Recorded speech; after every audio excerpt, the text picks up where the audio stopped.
Ya, ahí estamos grabando. Ya, jóvenes, por el chat, micrófono, ¿qué pregunta quieren revisar? ¿Qué número? ¿Qué dudas tienen? Ya, la Sofía dice la 3. Vamos por orden. La pregunta número 3. Ya. La pregunta número 3 la voy a proyectar acá. Ya, chiquillos. La pregunta número 3 dice, durante el periodo conocido como ensayos constitucionales, existió una inestabilidad política manifestada en caída de gobiernos y fracaso de los sistemas constitucionales. En un país recién salido del régimen colonial, no era fácil establecer nuevas formas de gobierno y llevar a la práctica conceptos como el sistema republicano, la soberanía popular y el régimen representativo, los que aún tenían corta trayectoria en el mundo. En este proceso, la élite dirigente adquirió el hábito de practicar distintos ensayos constitucionales con distintos tipos de organizaciones. Entre los problemas que tuvo que enfrentar dicho grupo se pueden considerar, ya la 1, la presencia de caudillos que alteraban el orden político y dificultaban la convivencia pacífica. Por ejemplo, tenemos el caso de O'Higgins, que a pesar de que se va al exilio, siempre es un temor de que vuelva. Hay un grupo llamado O'Higginista, ¿ya? El mundo militar todavía sigue siendo importante, por eso no es extraño que terminado este periodo, los dos primeros presidentes conservadores son del mundo militar. Todavía hay cierto caudillismo, cierto líder militar, figura importante, destacada. 2, difíciles momentos económicos, producto de los gastos de la guerra de independencia y una cuantiosa deuda externa. Ya eso es verdad, la economía chilena andaba re mal. O'Higgins, cuando en el periodo Patria Nueva, se endeudó con Inglaterra, un préstamo que costó varios años pagar, décadas incluso, y el país estaba en una creciente deuda porque su principal producto de exportación seguía siendo el trigo al Perú, y Perú todavía estaba en guerra de independencia.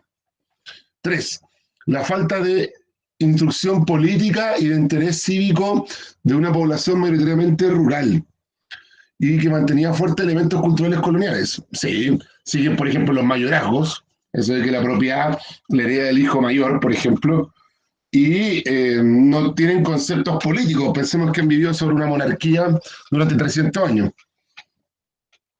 Sí, la duda que tiene Sofía, sí, la deuda externa igual era bastante grande. El tema es que nunca se pagó durante décadas, recién se pagó antes de la guerra del Pacífico y por unos tratados con Inglaterra, como concesiones. Ya. Matías dice la 1. En orden, vamos por la 1. Después vamos por la 9, 17 y 68. Ya, la 1 dice, la independencia hispanoamericana significó tanto modificaciones como continuidades para la vida de sus habitantes respecto del pasado colonial. En relación a los aspectos políticos y político-administrativos, ¿qué cambiaron? Destaca la 1, implementación de modelo republicano de gobierno. Sí, fue un cambio. Colonia, monarquía, ahora un gobierno republicano. División del poder, elecciones y todo. 2, la supresión de los sistemas federales de constitución del Estado. Chile no fue ni federal ni después ni antes de la colonia. ¿Ya? Esa mala esa. 3, la restauración del despotismo ilustrado. El despotismo ilustrado es como el gobierno de los Borbones. Ya intentar aplicar un poco la ilustración a las monarquías, y eso no tampoco existió porque los reyes no vuelven. Seguimos siendo un régimen republicano. ¿Ya? Ya, en orden. Aquí dice la 4 igual. Ya, vamos por la 4. Desde... Ah, ahí sí. Desde 1936 existe de facto la Confederación Perú-Boliviana, que unificó a estos dos estados bajo la conducción del mariscal altiplano Andrés Santa Cruz. Este hecho despertó la sospecha del ministro Portales, y en un contexto de rivalidad con sus vecinos del norte, el gobierno del general Prieto declaró la guerra contra la Confederación, al sentir amenazada la autonomía del país. Luego de diversos encuentros entre ambos ejércitos, la guerra finalizó en la batalla de Yungay el 20 de enero de 1839, con el triunfo de Chile, lo que generó, ya, en la 4 dice, la que te confundiste, ¿cuál pusiste tú como correcta? La correcta, en la 4 es la C, que el sentimiento nacionalista se fortalece. Producto de esta guerra, el sentimiento nacional se empieza a fortalecer por ganar esta primera guerra, por sentir esta rivalidad, ya se empieza a destacar esta rivalidad con Perú. De partida, la batalla que se nombra en el texto es bastante particular. Es la batalla de Yungay, que se celebra hasta el día de hoy, la llamada la fiesta del roto chileno. La fiesta del roto chileno se celebra ese día, el 20 de enero, porque se cree que en esa batalla pelearon muchos obreros, gente del bajo pueblo en Chile, y que muestra como esta fortaleza ya del roto chileno. Hasta el día de hoy, el 20 de enero, se celebra la fiesta del roto chileno en el barrio Yungay, ya que aquí en Santiago, cerca de Estación Central, que lleva el nombre de esta batalla. Y aquí dice que se confundió con la B. El inicio del ciclo salitrero. Ya no, el ciclo salitrero es posterior. El ciclo salitrero empieza después de la Guerra del Pacífico. La guerra contra la Confederación Perú-Boliviana fue en los 30. La Guerra del Pacífico fue en los 70, 70-80. ¿Ya? Primero la Confederación Perú-Boliviana, no hay nuevos territorios que conquistemos, solo un sentimiento nacionalista y controlar el comercio en el Pacífico. Y ya 40 años después, en la Guerra del Pacífico. ¿Ya? Ahora vamos por... Alguien dijo una por ahí que... Las 6. Las 6 dijo el Matías. Vamos a las 6. Ya. Dice, una forma de oposición a los gobiernos conservadores fue el surgimiento del Club de la Reforma y de la Sociedad de la Igualdad.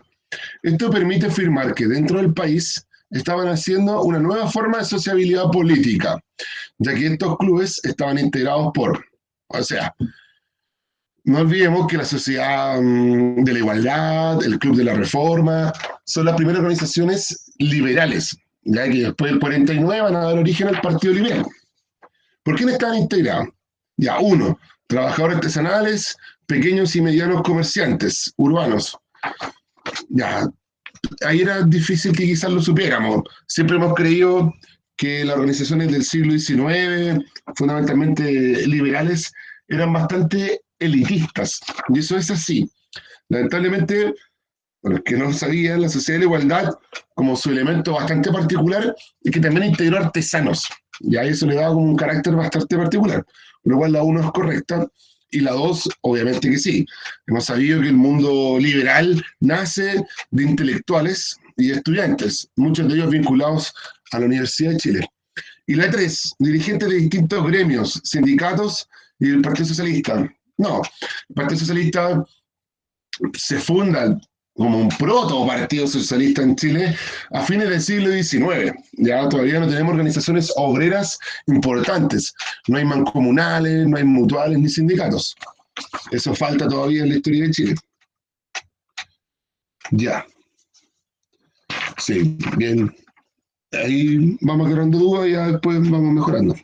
Ya, las 7 dice la Kiri, en orden. Vamos por las 7. Acá está. Ya, desde no, me equivoqué. Ahí sí. Desde mediados del siglo XIX, los liberales y luego los radicales cuestionaron la posición de la Iglesia en la sociedad y su relación con el Estado. Una de las materias en las que se centró la discusión fue la promoción del control de la educación por el Estado, contrapuesta a la libertad educacional que proporcionaban los conservadores. Estos últimos solicitaron que existiera. Ya, ahí la correcta es la C, libertad de enseñanza para los colegios particulares. Lo que querían los conservadores, que es fundamentalmente la Iglesia Católica, no olvidemos que el Partido Conservador es la voz política en esa época de la Iglesia Católica, que los colegios particulares, ellos puedan enseñar lo que ellos quisieran, y que era fundamentalmente una educación fuertemente religiosa, ya con clase de religión, vetando alguna asignatura, algunos contenidos, como por ejemplo sexualidad, ya, o reproducción. Ahí se podrían haber confundido creo yo, eh, con la A, la formación laica, por ejemplo, ¿no? Laica, hemos dicho que es sin religión, eh, o un Estado docente, ¿no? Bueno, de partida, igual esta pregunta tenía que uno igual podía deducir la respuesta solo por la pregunta, porque dice, una de las materias en las que se centró la discusión fue la promoción del control de la educación por el Estado, contrapuesta a la libertad educacional. O sea, en la misma pregunta dice que uno quería educación estatal y otros querían libertad educacional. Creo ¿Ya? que, Cuéntame.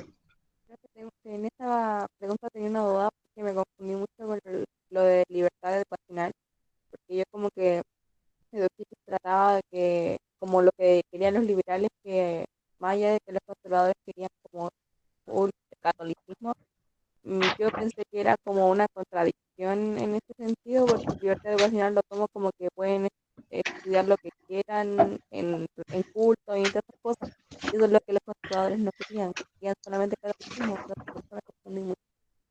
Bien, sí, tiene razón que sí. Es una contradicción que se genera en el periodo. O sea, los liberales quieren libertad, libertad de opinión, libertad de prensa, libertad religiosa, pero en materia educativa no. En materia educativa quieren un Estado docente fuerte con una vocación laica. Y los conservadores quieren esta llamada libertad, pero es fundamentalmente imponer su visión católica en sus colegios. Bien, y ahora en orden, ya el Mati dice la 9. De Sofía igual dice la 9. Vamos, ya vamos por la 9. Ya, ya, aquí está, yo discrepo con la alternativa que da el PREU. El otro día me preguntó la Alexandra igual por esta pregunta, y yo discrepo en la alternativa uno. ¿Ya? Dice, con la incorporación de las provincias salitreras de Perú y Bolivia luego de la Guerra del Pacífico, se produjo un gran impacto en la economía del país. Los mayores ingresos del Estado significaron la realización de un vasto plan de obras públicas, mientras que en el ámbito de la producción se generó, ya, uno, una mayor demanda de los productos manufacturados nacionales. No es tan así. De partida, ayer lo decíamos en clases cuando hablábamos del modelo Easy. Chile todavía no tiene una gran producción industrial. Recién se empieza a generar con los radicales. En esta época los productos manufacturados se traen de afuera todavía. Incluso cuando uno va a los museos como de la Salitrera y todo, uno ve que comían como, no sé, tarras de conserva de otros países, se vestían con ropa incluso de Inglaterra y todo. Y la correcta para mí debería ser 2 y 3, igual que tú, Matías y Sofía y la Belén. Ya el aumento del mercado agrícola, lo dijimos, o sea, la zona central y zona sur abastecen esta zona salitrera, y una dependencia del Estado, de los ingresos del salitre. ¿Ya? Lamentablemente el PREU pone uno, 2 y 3. ¿Ya? Es la única pregunta que yo discrepo en esta vez, pero es totalmente cuestionable. Sí. Y ahora en orden. Eh, de la 17 dice la Alexandra. El Matilano. Ya, vamos a la 17. 17. Ya. Dice, a mediados del siglo XX, o sea, hablemos 1940 hasta 1960, un poco más, se registra una aceleración del crecimiento demográfico en Chile, pasando de índices cercanos al 1% a comienzos del siglo a un 2,5% en el censo de 1960. Este fenómeno estuvo acompañado por un crecimiento explosivo de las ciudades, especialmente de Santiago. Estas transformaciones en el número y distribución de la población, más las condiciones socioeconómicas de precariedad de la mayoría de la población, tendrán, entre otras consecuencias, eh, ya acá la correcta es la B, esta constante migración de gente del campo a la ciudad, las ciudades no van a dar abasto, ¿ya? Y se genera el fenómeno de el aumento de la marginalidad.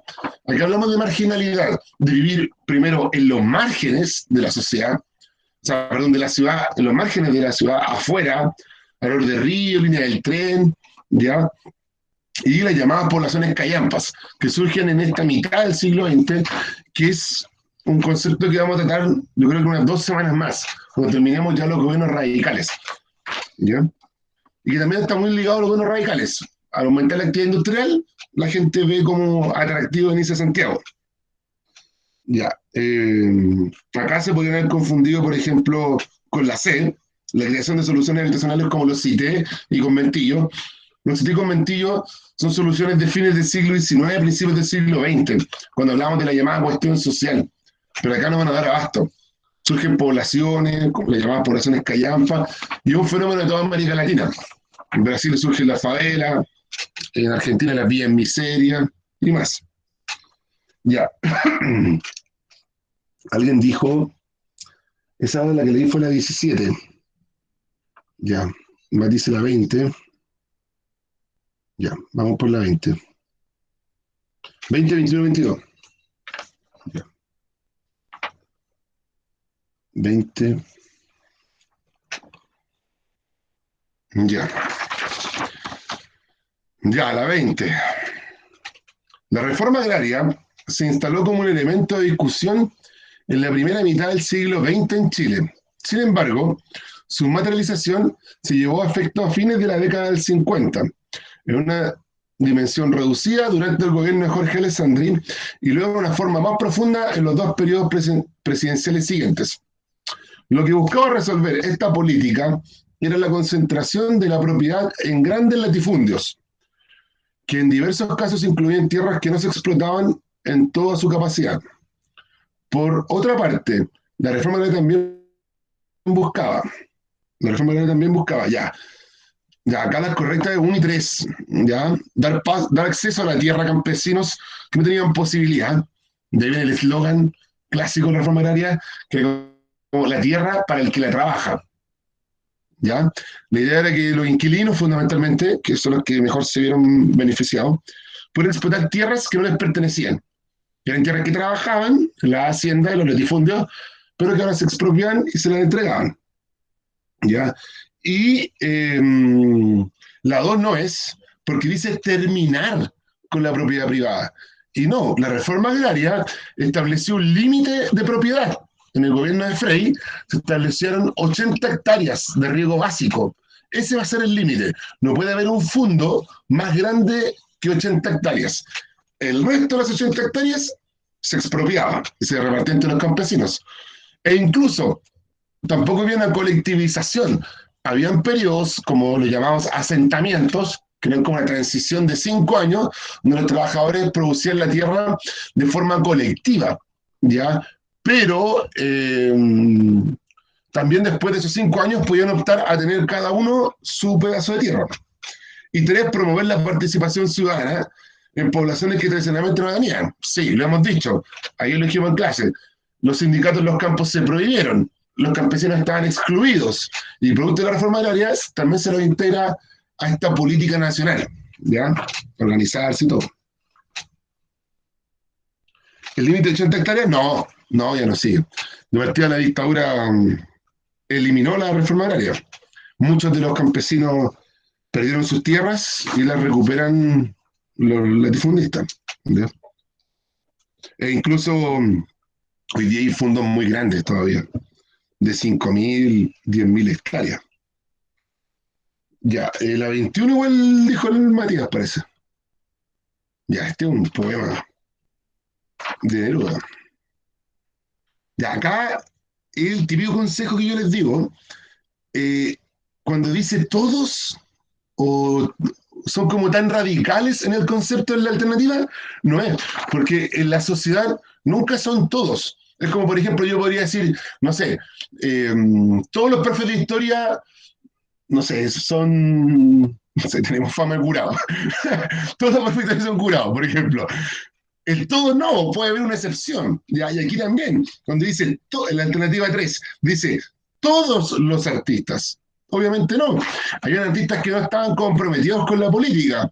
Hablo del caso de Huidobro y de internacionales, por ejemplo, hablo del caso de Mario Vargas Llosa, ya que era un cuentista, narrador, pero muy vinculado a la derecha. ¿Ya? Leo el poema y explico la pregunta. Tal vez todos los deberes del poeta fueron siempre los mismos en la historia. El honor de la poesía fue salir a la calle, fue tomar parte en este combate y en aquel. No se asustó el poeta cuando le dijeron insurgente. La poesía es una insurrección. No se ofende el poeta porque lo llamen subversivo. La vida sobrepasa las estructuras y hay nuevos códigos para el alma. De todas partes salta la semilla. Todas las ideas son exóticas. Esperamos cada día cambios inmensos. Vivimos con entusiasmo la mutación del orden humano. La primavera es insurreccional.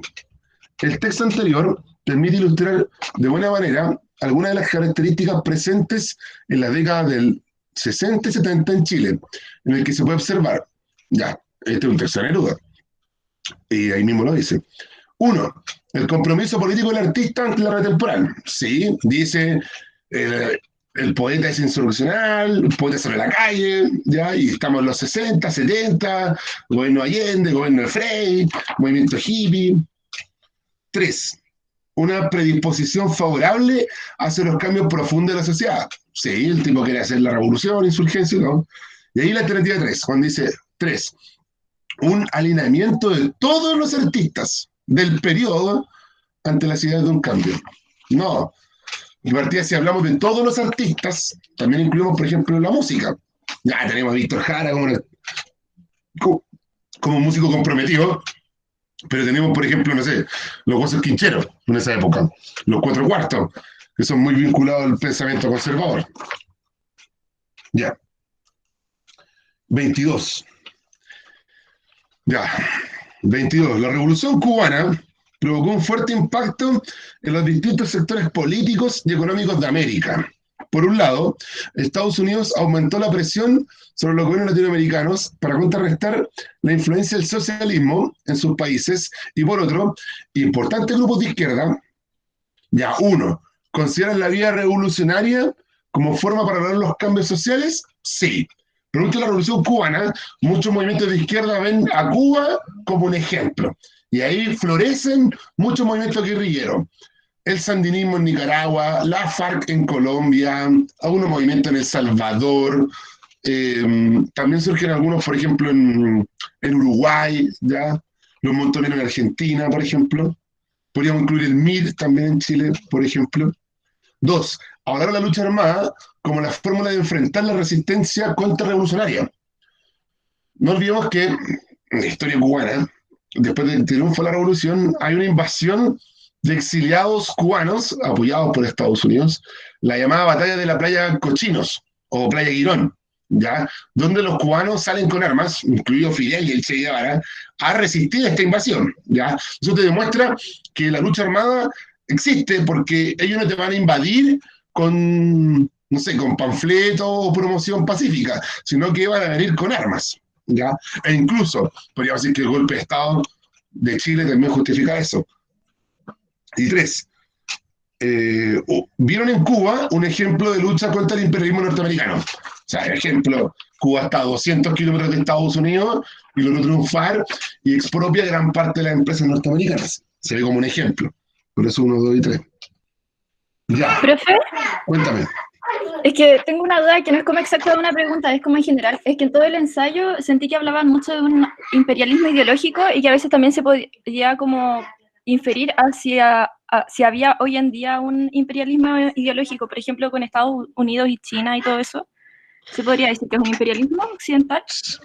Sí, hoy día quizás no vivimos, o sea, vivimos una política imperialista económica, pero cultural o ideológica, como dices tú, sí, totalmente. O sea, de que nos tengan enseñando inglés en los colegios es una cuestión cultural, ¿ya? Porque el inglés, una vez lo dije en clase, me acuerdo que era polémica en otro curso, el inglés hoy día se ve como una cuestión más que nada técnica. Nos enseñan inglés porque tienen que tener obreros calificados que sepan inglés. El idioma de la filosofía es el alemán, el idioma de la literatura es el francés. Los colegios cuicos no solamente le enseñan inglés, enseñan una serie de idiomas. ¿Ya? Sí, digamos una No, cuestión sí, lógica. Ya, alguien dijo otro número. Ya, Matías dice 25, 30, pero Pero la Alexandra había dicho otro. Ya. Si alguien puede ir ordenando los números, por favor. Ya, 24 es la Carla. Ya, después venía la 25 del Mati, 30, 31, y unos que dijo el Alexandra por ahí. Ya, 24. Dice, durante la década de 1970, diversos países de América Latina fueron escenario de la acción de dictaduras militares. En el contexto de la Guerra Fría, estos gobiernos se caracterizaron por adherir a las posturas ideológicas promovidas por Estados Unidos. En este sentido, la oposición a las ideas socialistas en general y al marxismo en particular constituye un elemento compartido y unificador de sus acciones. Las dictaduras militares proyectaron sus acciones más allá de las fronteras de sus países. Ejemplo de ello es, de acá la correcta, es la C, la creación e implementación de un plan estratégico, se le llamó Plan Cóndor, Operación Cóndor, ¿ya?, de exterminio de representantes de la izquierda latinoamericana. Hay un ejemplo, no era de izquierda, pero Pinochet lo consideraba izquierda, que era el ex comandante en jefe Carlos Prat. Carlos Prat vivía en Argentina, en el exilio, y el año, si no me falla la memoria, 74, los agentes de Pinochet le pusieron una bomba a su auto y muere en Buenos Aires, ¿ya? También otro integrantes de los partidos de izquierda, socialistas y comunistas, por ejemplo, son exterminados en Argentina porque se pasan listas. Lo mismo acá en Chile. También mueren algunos argentinos y uruguayos, ¿ya? Alguien se podría haber confundido, por ejemplo, con la Alianza para el Progreso, ¿no? La Alianza para el Progreso algo económico, y de los 60, ¿ya?, que crea el presidente Kennedy. La Ley de Defensa Permanente de la Democracia es de los gobiernos radicales, que vamos a ver en siguiente clase, ¿ya? Eso. Ya, alguien dijo 24, ya, 25, vamos por la 25. Primero, una pregunta. Me estoy dando cuenta que la mayoría de sus dudas son de la segunda mitad del siglo XX. Bueno, aquí dice que hay gente del B, del C, no sé si le hacían los mismos profes los dos, ¿no? Pero esta materia, me refiero a reforma agraria, gobierno de Allende, dictadura, ¿la vieron el año pasado en tercero? ¿La vieron en profundidad o no? Yo sé que a veces no, porque producto del estallido social se suspendieron muchas clases. ¿Sí la vieron? Ya. Igual lo vamos a ver ahora en clase. Más adelante sí. No llegaron a la dictadura, ya. Entonces vamos a enfocarnos más en la dictadura. Pero lo vamos a pasar. Mi idea es pasar historia de Chile profundamente. Yo le he dicho, historia de Chile son cerca de 40 preguntas. Si usted tiene esas 40 buenas, tienen cerca de 600 puntos asegurados. Por eso le he dado tanto auge a historia de Chile. ¿Ya? Ya, ahora vamos a la pregunta número 25, que dijo el Matías. Ya, vamos por la 25. Al asumir el gobierno, una junta militar tras el golpe de Estado de 1973 resolvió, entre sus primeras medidas, suspender las libertades constitucionales propias de la democracia, como la libertad de reunión y la libertad de prensa. También suspendió las denominadas libertades políticas al establecer el receso de los partidos políticos y la prohibición de que los que formaban parte de la Unidad Popular. Dichas medidas, según las nuevas autoridades, se tomaban para: ya, 1. Impulsar los cambios económicos a fin de lograr la industrialización por sustitución de importaciones. No. Ese era el modelo de los radicales y que cae casi con la dictadura. La dictadura, lo vamos a ver, genera un cambio económico importantísimo, que es el neoliberalismo, que es nuestro modelo, y que podríamos decir que tiene grandes diferencias importantísimas con el modelo ISIL, ¿ya? La dictadura, incluso ya desde primeros momentos, tiene un plan económico nuevo, apoyado por este llamado Chicago Boys, ¿ya? Y la 2, restaurar el orden institucional extraviado durante el gobierno de la Unidad Popular. Sí, lo dicen los bandos militares, la junta militar, se ha perdido el poder, el país está en una crisis, ya producto de la Unidad Popular. A pesar de que igual culpan a todos los políticos, incluso de derecha y también de la DC. 3, imponer ideas de tipo dictatorial en lo político y de economía centralizada en lo económico. Ya, vamos a ver que la economía no va a ser centralizada, va a ser liberal. Por eso ya hablamos de neoliberalismo. Libertad para comerciar, libertad de movimiento de capitales, de productos. ¿Ya? Ya. Entonces sería solo dos. Eso. Hay que tener claro que la economía durante la dictadura va a ser liberal y no centralizada o cercana al modelo Easy. Ya, revisamos la 25. Y ahora dice la Sofía la 27.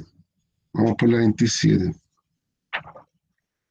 Ya, la crisis del 82. Acá está. Dice, en 1982, el Producto General Bruto, que es todo lo que se produce dentro de un país, cayó un 14,4%.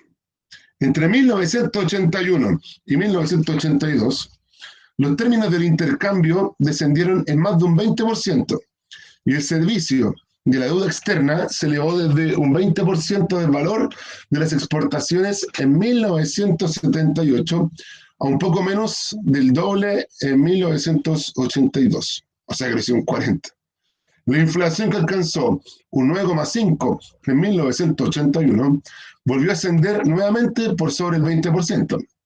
Se produjo una oleada de quiebras de empresas de 810 en el 82 a 381 en 1983, y en el ámbito financiero la situación alcanzó niveles dramáticos.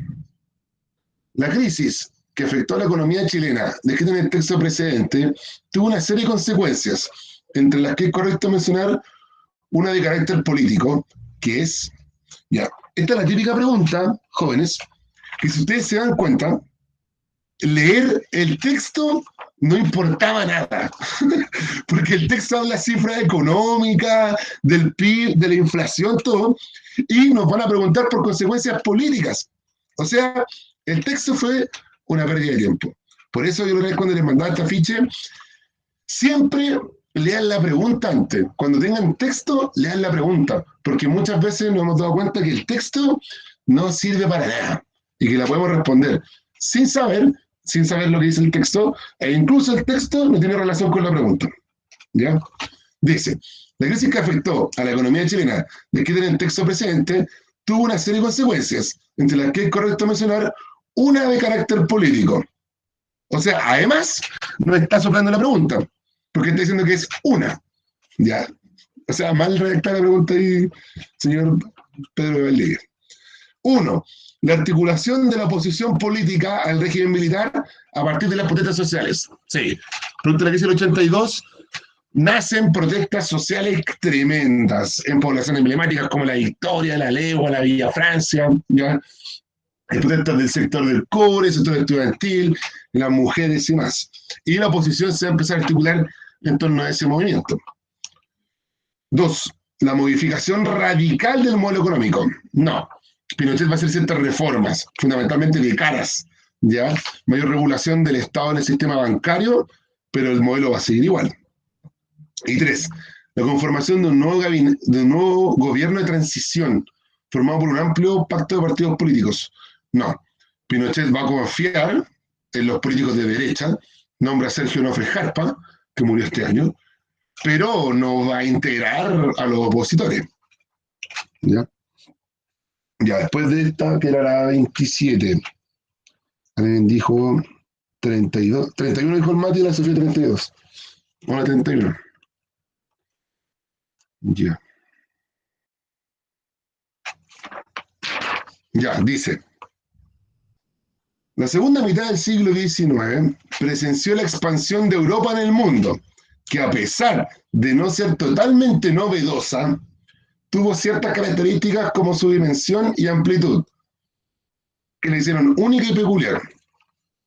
Gracias a la revolución industrial y a los avances tecnológicos, los europeos lograron instalarse en regiones remotas y hasta entonces desconocidas, que se sometieron a su dominio, explotándolas en su propio beneficio. Esta ampliación de los horizontes europeos fue iniciada por exploradores y aventureros, a los que le siguieron misioneros y comerciantes, y luego, definitivamente, diplomáticos y soldados. Del texto se puede extraer lo siguiente. 1.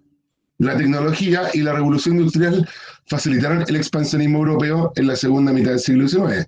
Sí, ahí dice, tercera línea, gracias a la revolución industrial. Por lo cual, alternativa 1, correcta. 2. En estas expediciones, que traen diversos beneficios para Europa, participaron casi exclusivamente, y acá tenemos lo mismo que decíamos otra vez, estas cuestiones como totalitarias, como todos, exclusivamente, no son así, exploradores y aventureros. No, porque aquí mismo dice, primero llegaron exploradores, después comerciantes y después diplomáticos. Y 3. En la segunda mitad del siglo XIX se daba por primera vez en la historia del mundo que Europa se expandía ocupando territorios de otros continentes. Ahí dice, se daba por primera vez. No, sabemos en la historia de América que los europeos se expandieron varias veces. En la segunda línea del texto lo dice, a pesar de no ser totalmente novedosa. O sea, se habían expandido antes. Por eso es solo uno. ¿Ya? 31. Ya vamos por la 32. Ya. Dice, antes de la Primera Guerra Mundial, se vivió un periodo de expansión europea llamado imperialismo. Por sus características dinámicas, esta expansión se consideró antecedente de la Gran Guerra, de que originó. Ya, la alternativa igual es un poco rebuscada, pero vamos a ver que es la más correcta, porque las otras no lo son. Ya, la A, frustración de algunas potencias industriales que no lograron establecer un significativo número de colonias, como en el caso de Alemania. Alemania igual tuvo colonias, ¿ya? Se las quitan en la Primera Guerra Mundial, tuvo menos que Francia e Inglaterra, pero tuvo, ¿ya? Y no sé si es un gran sentimiento de frustración. Pero ¿por qué descartamos la otra? Ya, B, una reacción absolutista. No, no se provoca que haya más reyes, al contrario, caen muchos reyes durante el siglo XIX. Cae un rey que se intentó imponer de nuevo en Francia, en Alemania e Italia no van a haber monarquías, ¿ya? Después C, movimientos ultranacionalistas y racistas, como el fascismo y el nazismo. No, pues eso es post Primera Guerra Mundial, ya que hablamos antes de la Guerra Mundial. D, el acercamiento de algunos estados europeos, el acercamiento a China y Japón. No, China sigue siendo colonia. Y Japón se acerca, pero a los Estados Unidos, no a otros países europeos. Incluso entran en conflicto. Roces fronterizos entre ciertos países como ocurrió en Alsacia, Lorena o el Triste y Trentino.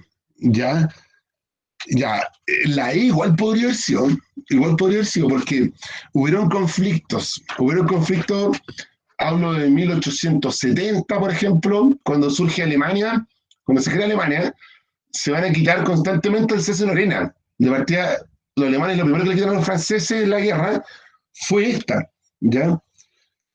Pero el Creste y Trentino no hace referencia a ese caso, ¿ya? Ahí se descarta. Por eso sería la A, ¿ya? Sí, era así. Sí, mire, yo igual creo que este es cuestionable. La Alsacia Lorena es claro, y el Trentino igual es un parte del territorio italiano, pero no tiene gran conflicto con Austria o Francia, ¿ya? Eh, claro, el Preu marca la A, sí. Se destaca una mayor frustración de Alemania. Quizás hay que tener ahí más ojo. Creo que esta pregunta igual es un poco cuestionable. Sí, a rebuscar, sí. Ya. Eh, ya, estábamos en la 32. ¿Cuál vendría ahora? Me perdí un poco en el número. No sé cuál es. Estamos en la 30. Alguien que me diga. Estamos en la 32. Otro número. Parece que la Alexandra había dicho las 60 y tanto más adelante. Había dicho la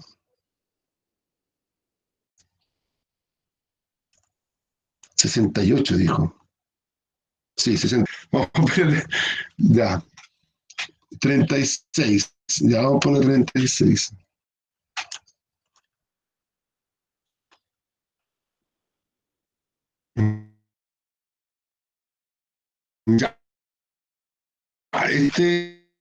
¿Se escucha?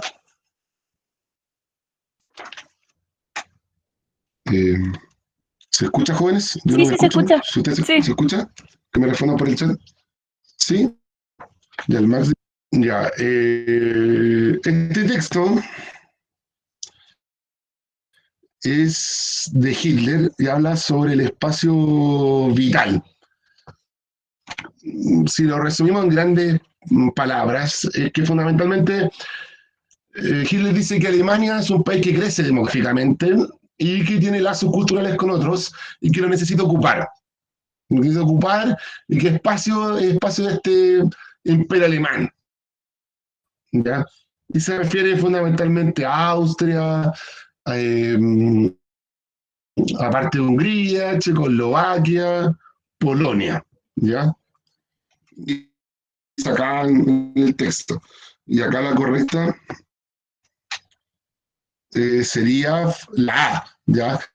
Se justifica el espacio vital, el expansionismo del territorio alemán.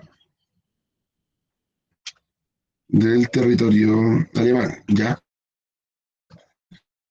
Ya, ya voy a revisar las últimas tres preguntas, porque tenemos que ir a hacer el test. Ya, la 45, 47 y 68. Ya, vamos a 45. Ya. Oh, ahí está. Ya, ya, la 45. Oye, esta pregunta igual era difícil. Habla sobre un caso iraní, ¿ya? El caso iraní, que fundamentalmente igual se puede deducir sobre el texto. Dice, ¿qué decía el jefe de la revolución iraní? Dice, este gobierno representa un régimen del cual su líder y su fundador están ilegalmente en el poder. Este gobierno es por lo tanto ilegal.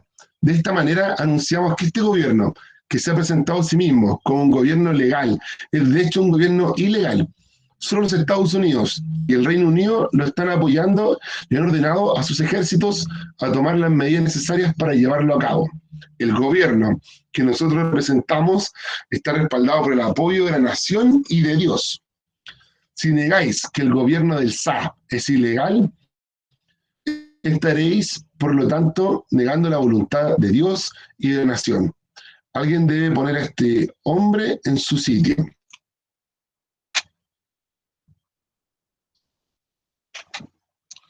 Ya, dice, las palabras corresponden al discurso del líder iraní Ayatollah Khomeini contra el gobierno del Shah de Irán, Mohammad Reza Pahlavi, en 1979. El Ayatollah lideró una revolución iraní que hizo caer finalmente al Shah. En sus palabras se pueden apreciar los principios que debían guiar a un gobierno legítimo en Irán. Por ejemplo, ¿qué decía esta revolución iraní? Nos vimos que decía que Dios es lo más importante. Es una revolución fundamentalmente musulmana, fundamentalista. Dice, uno, el rechazo al imperialismo occidental en Irán. Sí, ahí nombra el caso de Estados Unidos e Inglaterra. Dos, la influencia divina, las decisiones del pueblo iraní, dice que está con Dios, ya hay que cualquier persona que rechace esto está en contra de Dios. Y tres, la sujeción de la autoridad política a la constitución y a la democracia. No, dice que fundamentalmente hay que estar bajo la voluntad de Dios, que esta autoridad del Shah ya no es legal. ¿Ya? Es difícil esa pregunta, hay que saber un poco de historia oriente. ¿Ya? Pero el texto igual ayudaba, el texto decía ahí que se quería instalar un gobierno fundamentalista, centrado en la religión islámica. Ya, la Sofía pregunta, ya las dudas. No, mejor por mail, porque si no, por clase nos vamos a atrasar. Ya, ahora vamos a la 47. Ya. Ya, acá habla sobre los partidos políticos, en esta pregunta. Esta pregunta, incluso, si no me falla la memoria, alguna vez la habíamos revisado. Ya, en las preguntas de los partidos políticos. Ya, ¿para qué sirven? ¿Cuáles son las funciones de los partidos políticos? Uno, contribuir a la formación de ciudadanos capacitados. Sí, la idea es que los partidos políticos propongan personas capacitadas para los cargos. Sí. Dos, promover la participación política activa de la ciudadanía. Sí, la idea es que la gente participe o los partidos políticos o del sistema democrático. Y tres, no es monopolizar la gestión. Monopolizar la gestión, no, porque la idea es que los partidos políticos tengan parte de la gestión. Pero si la gente se quiere organizar en movimientos sociales, ONG o no organizarse, tiene su derecho. ¿Ya? Ya. Y después de la 47 vamos a la 68 que preguntó la Alexandra. Ya, la 68, que es de las últimas casi.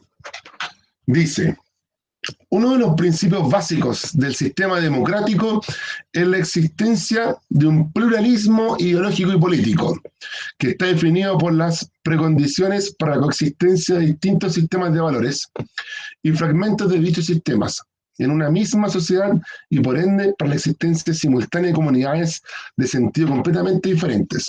O sea, lo que dice el texto es que en una sociedad podemos tener gente que tenga cierto pensamiento u otro, que sea quizá antiguo y otros modernos, que pueden coexistir. En Chile, esta situación se manifiesta en, uno, la existencia de múltiples partidos políticos. Sí, hay una diferencia de partidos. Hay desde ecologistas, que podríamos decir que son nuevos, algunos de origen religioso, por ejemplo como la DC, que son más antiguos. Dos, la masificación de las tecnologías. Sí, se ha masificado, es correcta, pero no tiene relación con la pregunta ni con el texto. ¿Ya? Y tres, la fuerte llegada de población migrante al país. Tampoco tiene relación con el texto, que está hablando de diferencias políticas. ¿Ya? Así que solo uno. Eso, jóvenes. Ya, jóvenes, ahora vamos a Schoology y vamos a hacer un pequeño test. Les traje 5 preguntas, ¿ya? Son de tipo DENRE, las saqué del DENRE. La hacen y revisamos un poco la alternativa. Ya, y porque hay algunos conceptos que igual hemos trabajado, como el concepto total, excluyente, leer bien los textos y todo. ¿Ya? Así que eso. Schoology, hacemos estas preguntas y revisamos. Vamos a ver 7 como siempre. Ya, jóvenes. Si alguien tiene alguna duda que no revisamos, por mail, WhatsApp, lo que sea, porque si no, no vamos a alcanzar y ustedes tienen clase después y no les puedo robar tiempo.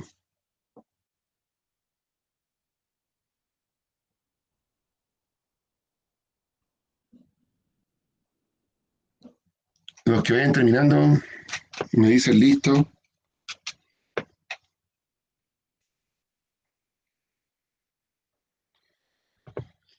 Cualquier duda estoy acá.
Los que vayan terminando, escriban listo. Cualquier duda, estoy acá.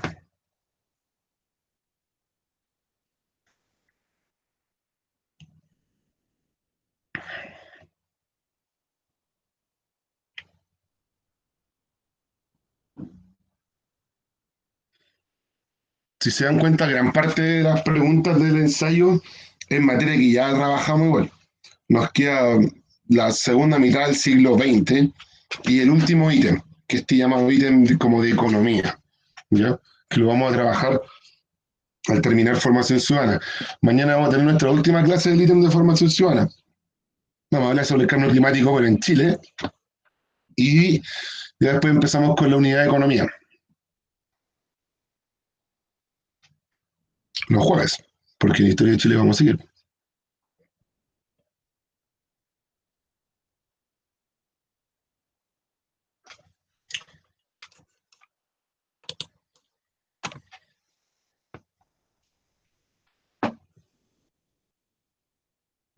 ¿Alguien ha terminado?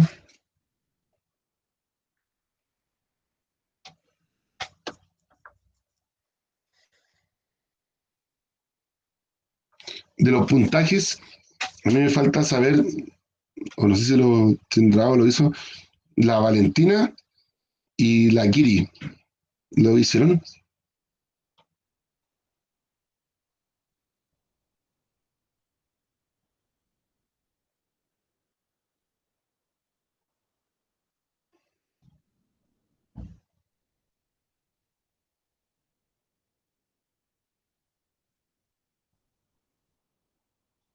Parece que no están por ahí.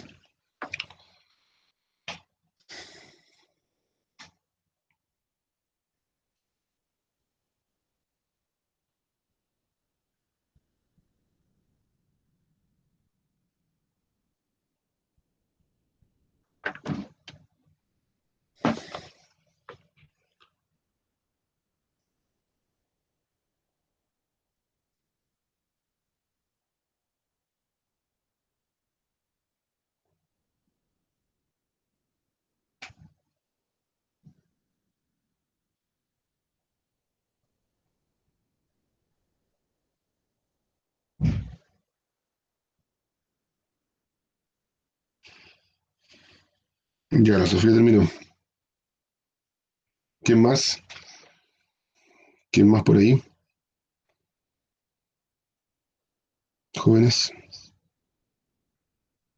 Es raro el resto, la Alexandra y el Luis. Pero hoy día se han conectado dos personas que no son del curso. Y yo tengo una lista de contactos solo de ustedes. No le llega la invitación al resto del cuarto B o del cuarto C.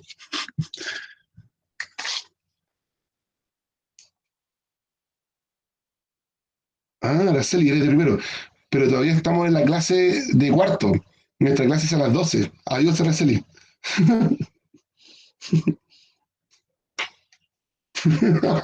Sí, por eso en delante vi una niña que se llama Victoria. Yo decía, yo siento que sé ese nombre, como que lo he visto en alguna clase. Sí. Que yo ocupo el mismo link para todas las clases, como si fuera mi sala. Valentina, ¿tú hiciste el ensayo? Yo recuerdo haberlo enviado, pero si no voy a ver hoy día, Ah, ya. qué No, cantidad si tengo igual que se hacer. demoran, si igual se demoran en dar los resultados. Se demoran como 2 o 3 días. No, hay nada. Ya, ¿Y la Kiri? mañana. ¿Y tú, Kiri? ¿Lo hiciste o no? Parece que se fue. No existe. No.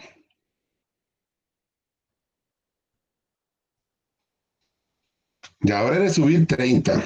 Ya, pero y era subir 30 y el piso era tener 630. ¿Ya? De 630 para arriba no iba a descontar. Pero ahora para el próximo ensayo voy a exigir más.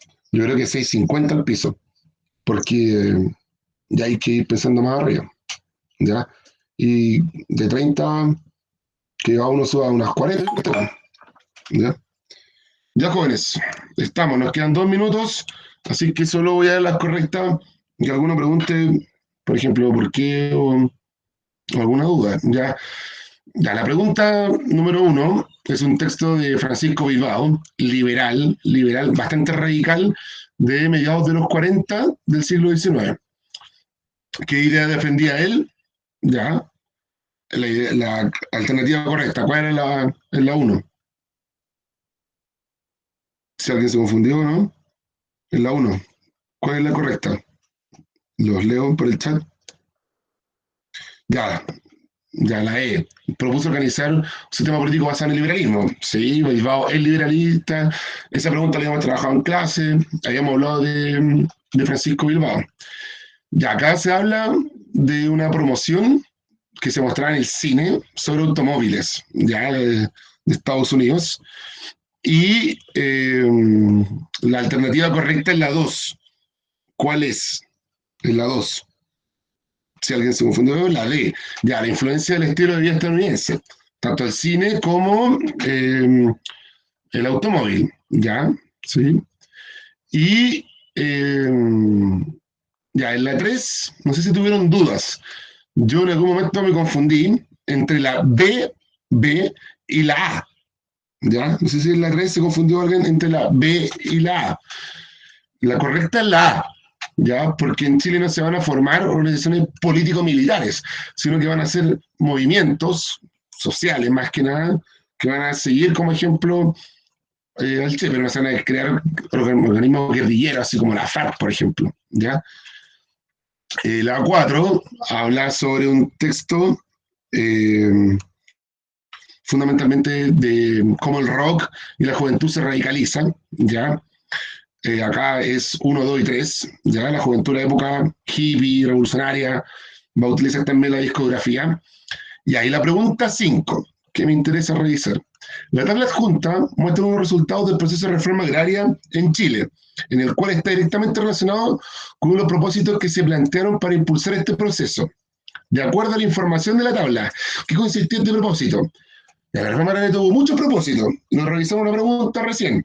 Pero aquí en la tabla se muestra las superficies cultivadas según tipo de cultivo, cereal, hortaliza o más. Por lo cual eso nos muestra que la alternativa correcta es la E, porque la idea es volver a explotar tierras que estaban mal cultivadas por aumentar la superficie. Por eso este cuadro muestra la cantidad de superficie antes de la expropiación y la cultivada después de la expropiación. ¿Ya? Nos podríamos haber confundido, por ejemplo, la D. La D es correcta. Sí, pues la idea de transformar a los campesinos en propietarios. Pero el cuadro nos está mostrando el aumento de la producción. ¿Se dan cuenta? Nos está preguntando por cuántos campesinos son dueños de tierras. Eso. Ya, jóvenes, ¿alguna duda, pregunta, consulta? Ya, nadie parece. Ya, jóvenes, nos vemos entonces, pues. Nos vemos mañana. Mañana terminamos con formación ciudadana. Y eso, no olviden mandarme la metacognición de hace como 2 semanas atrás. Muchos me la deben. Ya, eso. Cuídense, jóvenes. Adiós. No, la guía de hoy no es la metacognición. No, hoy día es el test, no. Y lo otro que Profe, está en PDF es el ya. ensayo. Entonces, ¿la metacognición de esta semana no va a haber o hay que enviarle la metacognición del ensayo? No, la metacognición la subo mañana. Ok, profe, nos vemos. Ya, nos vemos, que estén bien. Ya, la Constanza pregunta, profe, yo se la debo. A ver, deja ver el tiro.